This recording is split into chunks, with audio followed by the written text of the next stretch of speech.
There are moments in your life that arrive disguised as something ordinary. They wear the camouflage of a Tuesday night, or the quiet hum of a refrigerator, or the weight of a sleeping head on your shoulder. You don't recognize them as watershed moments when they're happening. There is no celestial choir, no sudden shift in the atmospheric pressure. There is only the subtle, almost imperceptible turning of a page in the book of your life, a page you didn't even know you were reading. For me, that moment smelled faintly of the lavender fabric softener Ethan liked and the lingering scent of rain on his jacket, and it felt like the terrifying, beautiful stillness of a world holding its breath, waiting for a choice I had been too cowardly to even acknowledge existed. It was the moment his hand, limp in sleep, shifted from my chest, and his fingers curled loosely around my own, an unconscious anchor in the deep, silent ocean of our shared living room. It had begun, as most significant shifts do, with an ending. Not my ending, but his. Ethan's world, which had always seemed to me a thing of brilliant, effortless construction, a perfectly engineered bridge spanning from a golden collegiate past to a bright, predictable future, had developed a catastrophic fracture. His girlfriend of 4 years, Sarah, had left him. It wasn't a dramatic, plate-smashing affair, but a quiet, surgical removal. She had packed her things on a Sunday afternoon while he was at the gym, leaving behind a note on the kitchen counter that was both polite and devastatingly final. I had found him sitting on the floor when I came home, staring at the empty space on the wall where a framed photo of them in Tuscany had hung. He hadn't been crying. He just looked hollowed out, as if someone had reached inside him and scooped out all the essential, load-bearing parts, leaving only a fragile shell. In the weeks that followed, Ethan became a ghost haunting the architecture of his own life. He was a creature of kinetic energy, a former competitive swimmer whose body still vibrated with the memory of explosive starts and powerful finishes. Stillness had never been his natural state, but now it consumed him. He'd come home from his demanding job as a software consultant, the confident posture he wore like a well-tailored suit slumping the moment he crossed the threshold of our apartment. He would drop his keys in the ceramic bowl by the door with a clatter that sounded too loud in the thickening silence between us, and then he would just drift. He'd stand in the middle of the living room, staring out the window at the city lights as if he'd never seen them before, his mind 1,000 miles away. He ate less, spoke in monosyllables, and the easy, booming laugh that had been the soundtrack to our friendship for 6 years vanished completely. It was like watching a vibrant, sun-drenched photograph slowly fade to grayscale before my eyes. I tried to be a good friend. I made sure there was food in the refrigerator. I'd put on a movie we both liked, something mindless and action-packed that required no emotional investment. I didn't push him to talk. I knew Ethan. He processed things internally, violently, until the storm passed, and he could emerge, pretending the wreckage around him wasn't his own. My role, as it had always been, was to be the quiet harbor, the steady, unchanging shoreline against which his turbulent waves could crash and recede. It was a role I had perfected over years of silent, unrequited love, a love I had long ago packed away and stored in the deepest, most inaccessible attic of my heart. To bring it out now would be a selfish, cruel act. He needed a friend, a brother. He did not need the complication of my heart's pathetic, inconvenient truth. So I observed. I waited. I kept the lights on. The first time it happened, it was an accident. Or at least, it had the perfect alibi of one. It was a Thursday, nearly 2 months after the breakup. A brutal week at his firm had left him frayed at the edges, his eyes shadowed with a fatigue that seemed bone deep. We were on the couch, watching some documentary about deep-sea exploration. I was on my end. He was on his, a respectable continent of cushions between us. I was more focused on the way the blue light from the television painted hollows under his cheekbones than on the bioluminescent creatures floating across the screen. He had been silent for nearly an hour when his head began to nod. I watched it happen in slow motion. The surrender, the slow dip forward, the little jolt as he fought it, and then the final, inevitable slump. His head came to rest on my shoulder. My entire body went rigid. Every muscle, every nerve ending, screamed in a chorus of alarm and a kind of painful, forbidden joy. I held my breath, certain that the thunder of my own pulse would wake him. He smelled of coffee and the clean, sharp scent of his soap. The weight of his head was both a profound comfort and an exquisite torture. It was a casual, meaningless gesture, the kind of thing friends did. It meant nothing. It had to mean nothing. And yet, it felt like everything. It was a breach in the carefully constructed wall I had built around my feelings, a small, hairline crack through which a dangerous light was beginning to leak. He murmured something in his sleep, a wordless sound of contentment, and settled more heavily against me. I sat there for 2 hours, my arm numb, my mind a battlefield, until the credits rolled and the screen went black, leaving us in the quiet dark. I didn't move. I couldn't. I just sat there, the anchor in the storm, and pretended I wasn't drowning. That accidental moment became the blueprint for a new, unspoken ritual. It was never discussed, never planned. It simply began to happen. A few nights a week, Ethan would come home, shed the armor of his day, and gravitate toward the couch where I'd be sketching or reading. He'd sit, not on the far cushion, but in the middle one. Then, eventually, the one right next to me. The space between us, once a deliberate buffer zone, began to shrink, collapsing under the gravity of his unspoken need. The first few times, he'd feign exhaustion, muttering a preemptive apology before his eyes would drift shut and his head would find its now familiar place on my shoulder. I, in turn, perfected the art of stillness, of becoming a piece of furniture, a passive object of comfort. It was a silent, complicit agreement. He needed a safe place to land, and I, foolishly, desperately, was willing to be that place, even if it meant breaking my own heart in the process. The ritual evolved with the slow, organic certainty of a climbing vine. The head on the shoulder became an arm draped loosely over my legs. The arm became a full lean, his entire side pressed against mine, his breathing a warm, steady rhythm against my ribs. We were a tableau of platonic intimacy, a carefully posed photograph that told a comforting lie. Anyone looking in would see two best friends, one comforting the other through a hard time.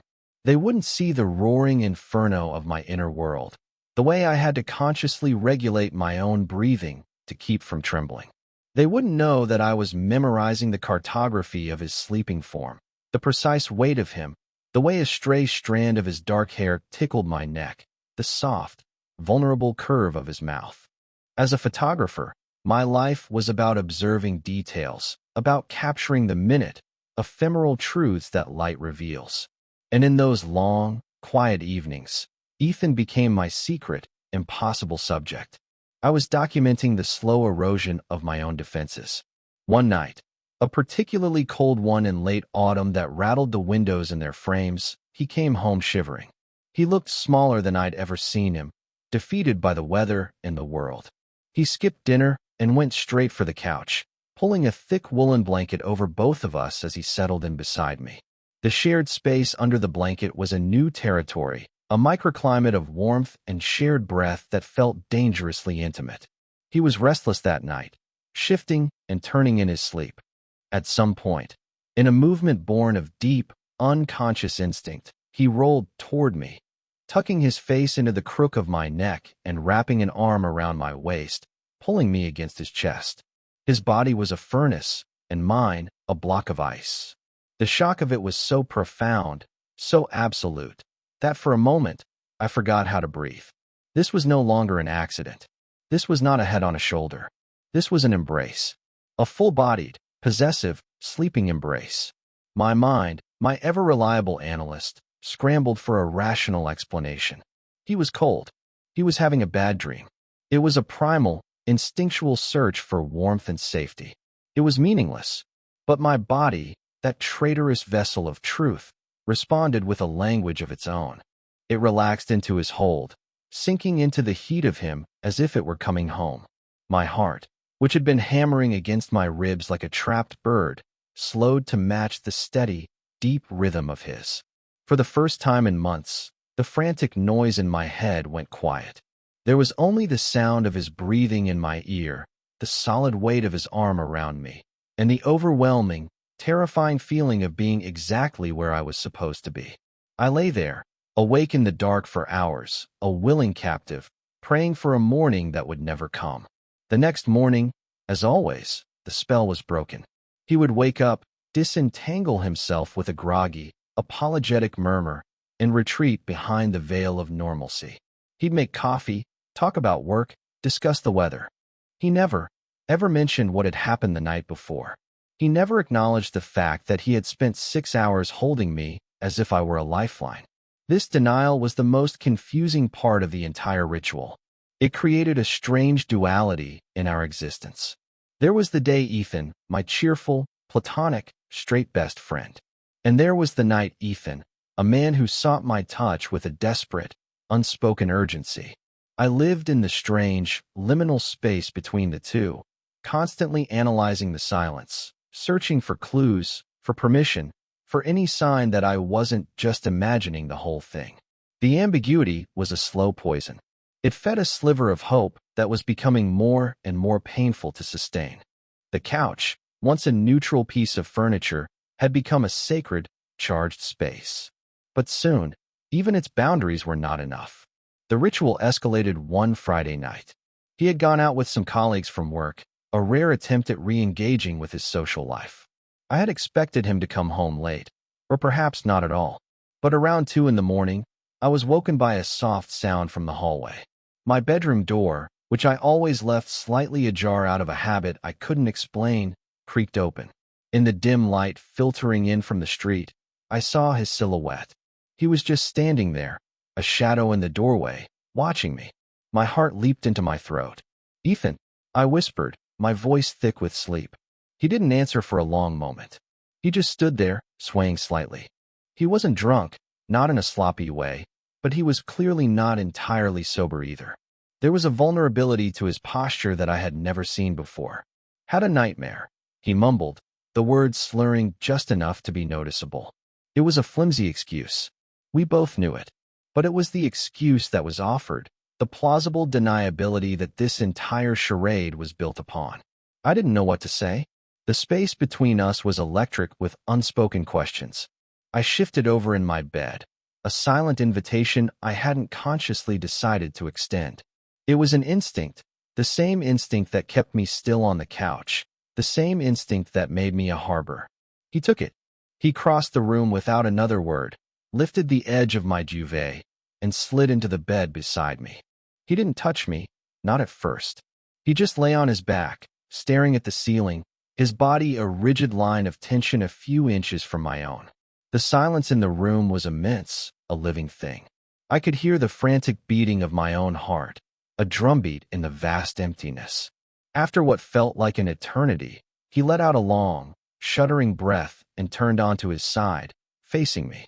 In the gloom, I could just make out the shape of his face, the dark slash of his eyebrows, the faint gleam of his eyes.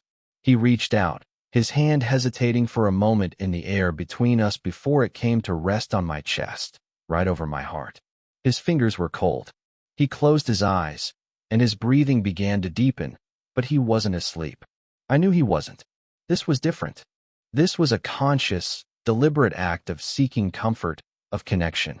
His hand was a brand, and my heart was beating a frantic, terrified message against his palm, a message I was sure he could understand. "I love you. I love you. I love you." He didn't pull away. He just lay there, his hand rising and falling with the frantic rhythm of my pulse, until eventually, his own breathing evened out into the slow, deep cadence of genuine sleep. And I lay awake, pinned by the weight of his hand and the impossible weight of my hope. The open door became a new signal, a new clause in our silent contract. On nights when the world had worn him down, I would find him standing there, a silent sentinel waiting for an invitation that was always granted. The bed became our new space, an island in the middle of a confusing sea. And the cuddling, once a byproduct of sleep on the couch, became more intentional, more profound. He would seek me out in the dark, his arms finding their way around me, his body molding itself to mine as if they were two halves of a whole. It was a strange, chaste intimacy, devoid of any overt romanticism, but saturated with a level of physical closeness I had never shared with anyone. We were like two children, huddled together against the dark, finding solace in the simple, animal comfort of another warm body. I was living a double life. By day, I was Leo, the quiet photographer, the reliable roommate, the platonic best friend. By night, I was his sanctuary, his human anchor, the silent keeper of his unconscious confessions. And all the while, I was terrified. I was terrified of the moment he would wake up, not just from sleep, but from this strange, grief-induced trance. I feared the day he would look at me in the morning light and see not a source of comfort, but a complication. I feared that this beautiful, fragile bubble we had created would burst, leaving me exposed, and him disgusted, or, even worse, pitying. Every touch was a gift, and every touch was a threat, a step closer to a precipice from which we both might fall. The hope was becoming agonizing. It was a constant, low-grade fever, making the whole world seem both brilliantly vivid and terrifyingly unreal. I was waiting for the other shoe to drop, for the ritual to end, for the door to finally, definitively, click shut. The breaking point, the moment the page finally turned, came on a night that was utterly unremarkable. There was no storm, no nightmare, no particularly bad day at work to serve as a catalyst. It was just a quiet Wednesday. He had come to my room late, as he often did now, and we had settled into our familiar configuration, tangled together under the duvet, his back to my chest, my arms slung over his waist. I had long ago given up on the pretense of sleeping through these encounters. I was always awake, my senses on high alert, cataloging every detail, every shift in weight, every soft sigh. I was the night watchman of our unspoken thing. Hours passed. The digital clock on my nightstand glowed 3:17 a.m. I was in that strange, hypnotic state between wakefulness and sleep when I felt him stir. It wasn't the usual sleepy adjustment. It was a conscious, deliberate movement. He shifted his weight and slowly, carefully, turned over to face me. My heart gave a familiar, painful lurch. I kept my eyes closed, feigning sleep, my default defense mechanism. I could feel his breath on my face, warm and slow. I could feel the intensity of his gaze, even through my eyelids. He was watching me. The silence stretched, thin and taut, like a wire about to snap. Then, his voice, a raw whisper that cut through the darkness. Leo. I didn't answer. I couldn't. My throat had closed up. To speak would be to admit I was awake, to acknowledge the fragile reality of this moment. Leo, I know you're awake. His voice was soft, but it held a new kind of certainty. The game was up. I slowly opened my eyes. In the faint moonlight filtering through the blinds, his face was a landscape of shadows and silver. His eyes were wide open, clear and sober, and they were fixed on mine with an intensity that stole the air from my lungs. The plausible deniability, the excuses, the entire fragile scaffolding of our ritual crumbled to dust in that single, shared look. He lifted a hand, the one that wasn't trapped between our bodies, and gently brushed a strand of hair from my forehead. His touch was feather-light, but it sent a jolt through my entire system. His fingers lingered for a moment at my temple, his thumb stroking my skin in a slow, contemplative rhythm. My mind was a blank slate, wiped clean of all analysis, all fear, all rational thought. There was only this, the quiet room, the moonlight, his eyes, his touch. He swallowed, and I saw the bob of his Adam's apple in the dim light. His voice, when he spoke again, was even quieter, laced with a vulnerability that I had never heard from him before, not even in his darkest moments after the breakup. Would it be okay? The question hung in the air between us, shimmering with 1,000 unspoken meanings. My brain struggled to catch up, to process the words. Okay, if what? I managed to whisper, my own voice a stranger to my ears. He didn't break eye contact. The world seemed to shrink until it was nothing more than the few inches of space between our faces. He took a small, shaky breath. If I kissed you, it wasn't a proposition. It wasn't a drunken pass. It was a question, a plea for permission. It was the most terrifying and beautiful thing I had ever heard. In that one question, he was handing me all the power, all the control. He was acknowledging everything that had been unspoken between us for months. He was seeing me, really seeing me, and asking if I was willing to cross that final, irreversible line with him. And in that moment, all my fear, all my carefully constructed defenses, all my years of patient, silent waiting became irrelevant. There was only one possible answer. I didn't say it with words. I couldn't. Instead, I gave a single, almost imperceptible nod. And he did. He closed the small distance between us, his movements agonizingly slow, giving me every opportunity to pull away. His lips met mine with a tentative, heartbreaking softness. It wasn't a kiss of passion or a frantic, pent-up desire. It was a kiss of confession. It was quiet and gentle, and it tasted of uncertainty and a fragile, burgeoning hope. It was a question, and I answered by kissing him back, by pouring all the years of unspoken love, all the silent nights of yearning, into that one, simple, world-altering gesture. The wire snapped. The page turned. And in the quiet of my moonlit bedroom, a new chapter, one I had never, ever dared to imagine, had just begun. How had we gotten here? The question echoed in the quiet aftermath of the kiss, a silent hum beneath the sound of our breathing. As I lay there, his lips still a ghost on mine, my mind spooled backwards, searching for the trailhead of the path that had led us to this impossible clearing. It started, as all the most important things in my life had, with the smell of chlorine and the deafening sound of a starter pistol. We met in college. I was a diver, a creature of quiet precision and controlled falls. He was a swimmer, the star of the freestyle relay team, a being of pure power and explosive grace. We were opposite forces, drawn together by the magnetic pull of the water we both called home. He was the sun, radiating an easy warmth and confidence that drew everyone into his orbit. I was the moon, quiet and observant, content to reflect his light.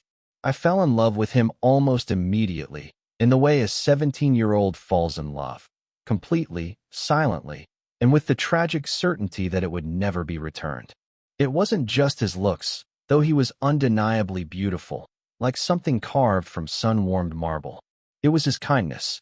He was the only one on the hypermasculine, alpha-driven swim team who saw me.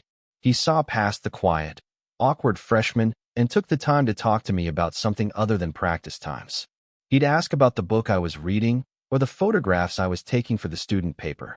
He'd sit with me on the bus to away meets, filling the space with his easy chatter while I listened, hoarding every word, every laugh, like a precious treasure. Our friendship was forged in the liminal spaces of a student-athlete's life. In the bleary-eyed early morning practices, the long, boring bus rides, the shared exhaustion in the locker room. He was the anchor of my college experience, the one solid point in a world that often felt overwhelming and chaotic. And I, in turn, became his confidant. Because beneath the golden boy exterior, Ethan was a worrier. He worried about his grades, his times, his parents' expectations. He would confess these anxieties to me late at night in the dorm common room, his voice low, his usual bravado stripped away.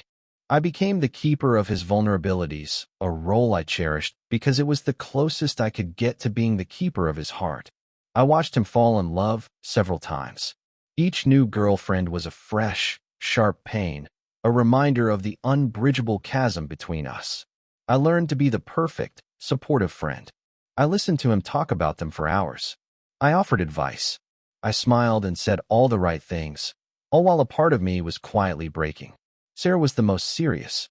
She was smart and beautiful, and she loved him in a way that was obvious to everyone. They were the campus golden couple. When they moved in together after graduation, I accepted it as the final, definitive end to any foolish, lingering hope I might have harbored.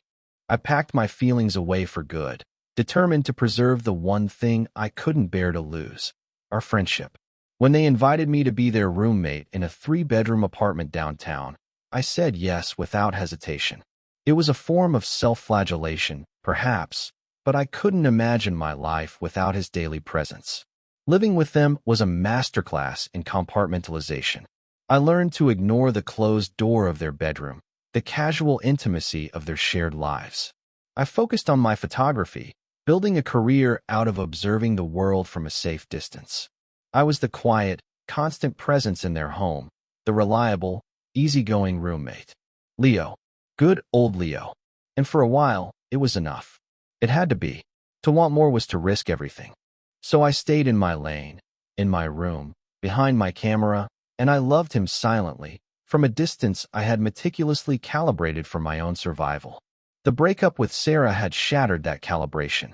It had removed the primary buffer between us, forcing us into a new, uncharted proximity. And his subsequent collapse had pulled me from the role of quiet observer and thrust me into the role of primary support. It had given him a reason to need me, and in doing so, had slowly, terrifyingly, dismantled all the walls I had so carefully built. The morning after the kiss was a study in silence. A heavy, suffocating silence that was entirely different from the comfortable quiet we had once shared. I woke up alone. The space beside me in the bed was cold, the indentation of his body already fading. I lay there for a long time, staring at the ceiling, replaying the kiss over and over in my mind. Had it been real? Or was it some fantastical dream, a product of my own desperate imagination? But the memory was too vivid, too sensory. The soft pressure of his lips, the faint, shaky exhale against my cheek, the raw vulnerability in his whispered question. It had been real. It had happened. I finally forced myself out of bed and walked into the living room. The apartment was still and empty. A single coffee mug, rinsed and placed carefully in the drying rack, was the only evidence that he had been there at all. He was gone. He had fled. A cold, sharp dread began to seep into my bones, chilling me far more than the morning air. He hadn't just left for work early. This was a retreat, a full-scale, panicked withdrawal. The beautiful, fragile thing that had happened between us in the dark had, it seemed, been terrifying to him in the light of day. I had been a port in a storm, a moment of weakness, a mistake. The thought was a physical blow, knocking the wind out of me. I sank onto the couch, the scene of so many of our silent rituals, and it felt like a cold, empty stage. The play was over. The days that followed were the worst of my life. Ethan became a phantom. He left for work before I woke up and came home long after I had gone to bed, or at least, long after I had retreated to my room, pretending to be asleep. The few times our paths did cross in the hallway or the kitchen, he was a stranger. He wouldn't meet my eyes. His answers to my questions were clipped, monosyllabic. The warmth was gone, replaced by a guarded, anxious energy that radiated off him in waves. The air in the apartment grew thick with unspoken words, with the ghost of that kiss. It was a constant, suffocating presence. I was in agony. The hope that had been a slow, warm burn for months had been extinguished, leaving behind a bitter, cold ash. I felt like a fool. I had misinterpreted everything. His need for comfort, for physical closeness, I had painted it with the colors of my own desire, seeing romance where there was only desperation and grief. He was a drowning man, and I had been a piece of floating debris he had clung to. And now that he was on his way back to shore, he had let go. The thought was humiliating. It was a deep, profound ache that settled in my chest and refused to leave. The silence he was now imposing was a form of cruelty, whether he intended it to be or not. It was a rejection not just of the kiss, but of me. After a week of this silent torture, I knew I couldn't let it continue. The ambiguity had been painful, but this cold, hard certainty of his regret was unbearable. It was poisoning our home, poisoning the friendship I had sacrificed so much to protect. If it was already broken, then I had nothing left to lose by demanding the truth. I needed to hear it from him. I needed him to look me in the eye and tell me it was a mistake, so that I could begin the long, arduous process of grieving and moving on. I needed closure. I waited for him that night. I didn't hide in my room. I sat on the couch, in the dark, and I waited. The key turned in the lock just after 11. He stepped inside, moving quietly, assuming I was asleep. He closed the door softly and started to tiptoe down the hall. Ethan, my voice was quiet, but it cut through the silence like a knife. He froze, his back to me. I saw his shoulders tense. He didn't turn around. He just stood there, a silhouette against the dim light from the hallway. "We need to talk," I said, my voice steadier than I felt. He let out a long, weary sigh. "Leo, I'm really tired. Can we not do this right now?" "No," I said, and the single word was hard, unyielding. "We're doing this now." He finally turned around, and in the faint light, I could see the exhaustion and conflict etched on his face. He looked hunted. He ran a hand through his hair, a nervous gesture I knew well. He wouldn't look at me, his gaze fixed on a point somewhere over my shoulder. "What do you want me to say?" he asked, his voice low and strained. "I want you to say the truth," I said, my voice cracking despite my best efforts to keep it even. "I want you to look at me and tell me what last Wednesday was. Was it a mistake? Were you drunk? Were you just using me because you were lonely and I was convenient? Just be honest. I can take it. But this silence, this is killing me." He flinched as if I had struck him. He finally looked at me then, and his eyes were filled with a misery so profound it momentarily silenced me. He looked lost, utterly, completely lost. He walked slowly into the living room and sank into the armchair opposite the couch, burying his face in his hands. His shoulders shook, and a choked, broken sob, escaped him. It was the first time I had ever seen him cry. Not when his parents divorced. Not when he lost the national championship by 1/100th of a second. Not even when Sarah left him. But now he was breaking. I waited. I let the silence stretch, giving him the space to gather himself. After a long minute, he looked up, his eyes red-rimmed and raw. "It wasn't a mistake," he whispered, his voice hoarse. "That's what's messing me up so badly. It wasn't a mistake. I wanted to. God, Leo, I've been wanting to for I don't even know how long." The confession hit me with the force of a physical impact. I stared at him, my mind unable to process the words. This was not the rejection I had braced myself for. This was something else entirely, something more complicated and more terrifying. "Then why?" I asked, my voice barely a whisper. "Why have you been acting like I don't exist?" "Because I'm scared," he said, the words tumbling out in a rush. "I'm so scared. This doesn't make any sense. I'm not. This isn't who I am. All my life, I've had a plan. College, job, marry Sarah, house in the suburbs. It was all laid out. And then she left, and the whole plan just disintegrated. I was so lost. And you were the only thing that felt real, the only thing that felt safe." He looked at me, his gaze pleading, desperate for me to understand. "Those nights on the couch, in your bed.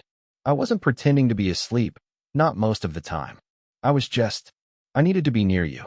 It was the only time my brain would shut up.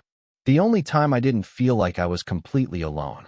And I didn't let myself think about what it meant. I just took it. I took your comfort and your kindness, and I didn't think about what it was costing you. It was selfish. I'm so sorry." He took a deep, shuddering breath. "And then I kissed you. And it felt right. It felt more right than anything has in a very long time. And that terrified me. Because it meant that my entire life, everything I thought I knew about myself, might be wrong. So I ran. I thought if I could just ignore it, if I could put everything back in the box it was in before, it would go away. But it doesn't. Every time I see you, all I can think about is that kiss. All I can think about is how I want to do it again." He finally fell silent, his confession hanging in the air between us. He looked exhausted, stripped bare, all his defenses gone.